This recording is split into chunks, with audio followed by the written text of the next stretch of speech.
সকলের অবগতির জন্য জানাচ্ছি যে আজকে সকাল 10টায় রিপোর্টার্স ইউনিটিতে মঞ্চ 71-এর যে রাউন্ড টেবিল গোল টেবিল আলোচনার কথা ছিল, সেটা সমন্বয়ক নামধারী কিছু দুষ্কৃতিকারী এসে হট্টগোল করছে, তাদের স্লোগান দিচ্ছে। আমরা বুঝি এটা যে ক্ষমতাসীন ব্যক্তিদের দাপটেই তাদের এই দাপট। তা আমরা আর কি করব?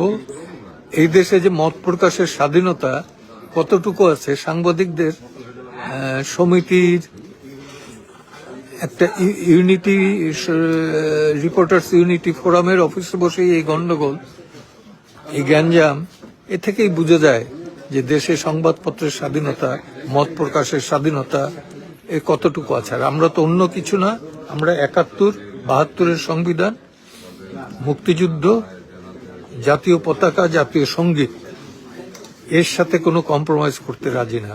মুক্তিযোদ্ধারা ঐক্যবদ্ধ হন, এখন শেষ সময়, ঐক্যবদ্ধ হন।